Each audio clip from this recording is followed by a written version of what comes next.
A projectile is fired at some angle theta with a speed v0 such that it crosses two walls of equal height symmetrically as shown. The angle of projection with the horizontal is। तो यहाँ पर हम देख सकते हैं कि एक particle को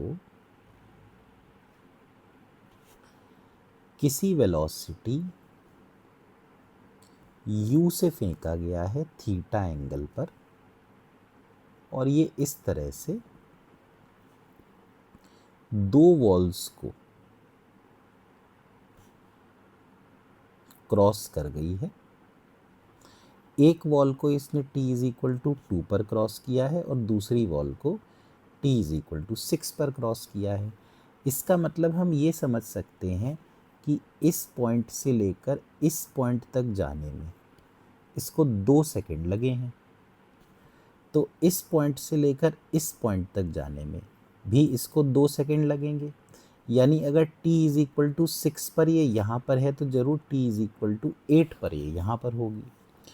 और दूसरी चीज़ कि ये जो डिस्टेंस है 120 मीटर, इसको कवर करने में इसको t इज इक्वल टू 2 से 6 का मतलब है कि 4 सेकंड लगे होंगे। तो हम ये कह सकते हैं कि जो टोटल टाइम ऑफ फ्लाइट है वो है 8 सेकंड, जिसको हम लिखते हैं 2u साइन थीटा अपॉन जी को मैं 10 लिख देता हूँ, तो ये 5 आ गया। तो इसका मतलब u साइन थीटा की वैल्यू 40 आ गई। दूसरी चीज़, ये जो 120 है ये होना चाहिए u cos theta into T कितना है 4 सेकेंड, तो हम 120 को कह सकते हैं u कॉस थीटा इंटू 4। तो यहाँ से u कॉस थीटा इसकी वैल्यू आ गई 30।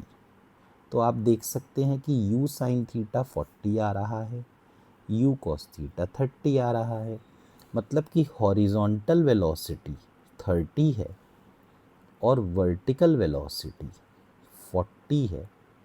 तो अगर हम लोग यहाँ पर नेट वेलोसिटी निकालें तो ये तो 50 हो जाएगी। अब इन्होंने हमसे किसके साथ एंगल कहा है? इन्होंने कहा है कि एंगल ऑफ प्रोजेक्शन हॉरिजॉन्टल के साथ।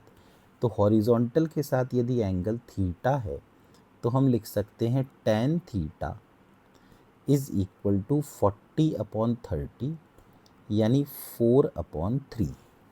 इसका मतलब थीटा की वैल्यू 53 डिग्रीज के बराबर हो गई। तो इसका आंसर आ जाएगा ऑप्शन नंबर